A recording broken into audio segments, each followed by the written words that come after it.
पुस्तक में बताया गया कि खुश कैसे रहें। खुश रहना भी कोई जन्मजात गुण नहीं है, ये भी एक स्किल है और इसकी प्रैक्टिस करने से हमें खुशी मिलने लगती है।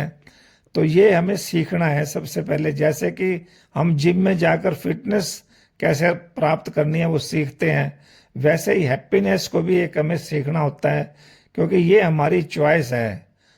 बाहरी चीजों से स्थायी खुशी नहीं मिलती, ये हमारी चॉइस होगी। हमारे को कितनी इच्छाएं हैं, अगर हमारी इच्छाएं कम है तो हमें ज्यादा शांति प्राप्त होने लगती है। और क्योंकि हर इच्छा एक अनुबंध की तरह, एक कॉन्ट्रैक्ट की तरह होती है कि जब तक वो खुशी या वो इच्छा पूरी नहीं होती तो दोस्तों तब तक हम दुखी रहते हैं।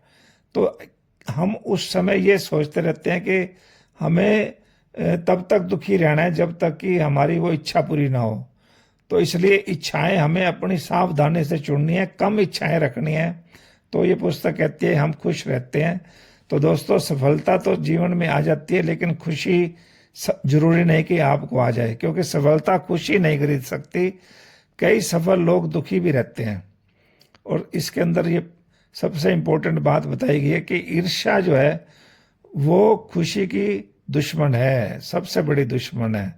इसलिए दूसरों से तुलना करना है और आगे बढ़ना है, दूसरों से ईर्ष्या नहीं करनी है। ये पुस्तक कहती है कि हमारे को अपनी हैबिट्स के ऊपर ध्यान देना है। अपनी हैबिट्स अच्छी बनाएंगे तो दोस्तों हमारी खुशी भी बढ़ने लगती है। खुशी आदतों से ही बनती है।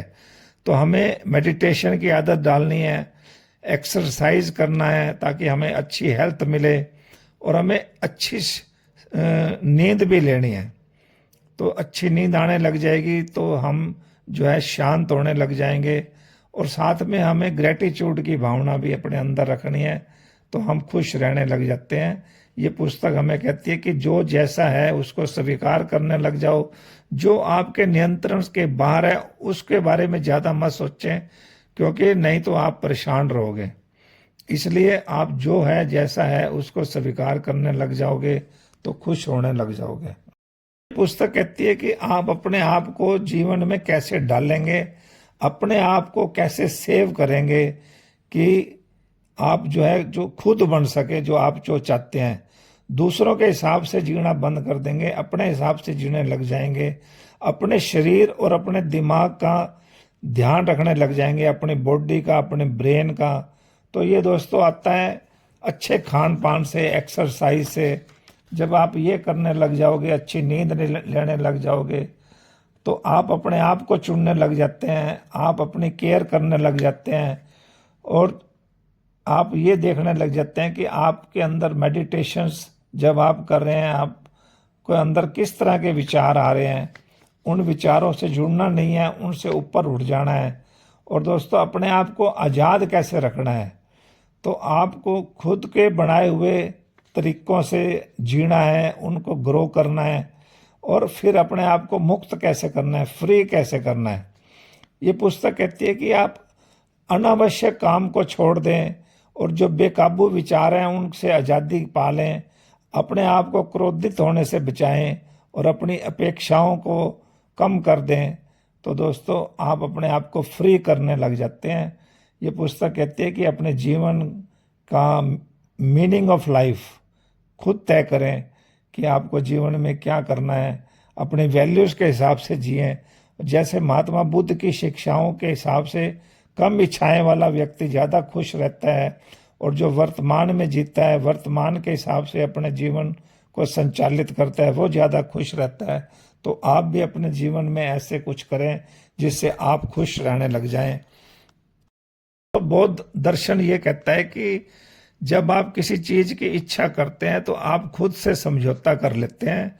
तो जब तक आपको वो चीज नहीं मिलती आप दुखी रहना जो शुरू कर देते हैं। ऐसे सोचते हैं कि मुझे ये घर मिल जाए, ये कार मिल जाए, ये पद मिल जाए, तो आप अपनी खुशी उसको पाने के लिए दाव पर लगा देते हैं।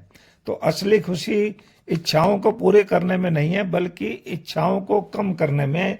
ये बौद्ध दर्शन हमारे को कहता है अपने डिजायर्स को कंट्रोल करें।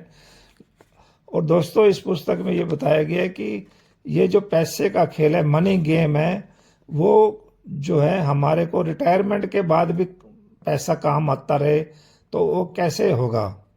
तो रिटायर होने का मतलब बूढ़ा होना नहीं है। रिटायर होने के 3 तरीके हैं। अगर आपके पास इतना पैसा है कि आपकी ज़रूरतें पूरी हो जाती हैं तो आप रिटायर हो जाएं। अगर आप अपनी ज़रूरतें इतनी कम कर लेते हैं कि शून्य के बराबर हैं तो भी आप रिटायर हो सकते हैं। और आप ऐसा काम करें जिससे आप जो है अपने आप से प्यार हो, उस काम से प्यार हो, ताकि वह काम आपको बोझ ना लगे बल्कि एक खेल की तरह लगे। तो दोस्तों, आपको रिटायर होने की भी कोई ज़रूरत नहीं होती। तो ये पुस्तक कहती है कि हमारा दिमाग जो है इस तरह से चलता है जैसे विचारों के साथ, जैसे वो चेस खेल रहा हो। तो दोस्तों, अपने दिमाग को शांत करने के लिए मेडिटेशन बहुत ज़रूरी है। जब आप चुप बैठते हैं तो दिमाग के जो विचार आते हैं उनके साथ शतरंज खेलने की बजाय आप शांत होकर बैठें और विचारों को बिना जजमेंट देखते रहें तो धीरे धीरे दिमाग थक जाता है और शांति का अनुभव होने लग जाता है। इसलिए ये महात्मा बुद्ध के जो विचार हैं वो बौद्ध दर्शन के हिसाब से अपने डिजायर्स को कम रखें और अपने रिटायरमेंट के बारे में सोचें। और दोस्तों, अपने विचारों के ऊपर कंट्रोल करें, मन शांत रहेगा, आप खुश रहेंगे। और अमीर तो आप बन ही जाते हैं जब आप अपने पसंद का काम करते हैं जिससे आपको प्यार है। तो दोस्तों, ये पुस्तक हमें सिखा रही है कि अमीर बनना महज किस्मत की बात नहीं है और खुश रहना कोई जन्मजात गुण नहीं है। ये दोनों ऐसी स्किल्स हैं, ऐसी कौशल्स हैं जिसे हम सीख सकते हैं, प्रैक्टिस कर सकते हैं और जीवन को खुशहाल बना सकते हैं। तो दोस्तों, ये पुस्तक आपको कैसी लगी, इसको लाइक करें, शेयर करें, कमेंट करें और इस चैनल को सब्सक्राइब करें। Thank you very much.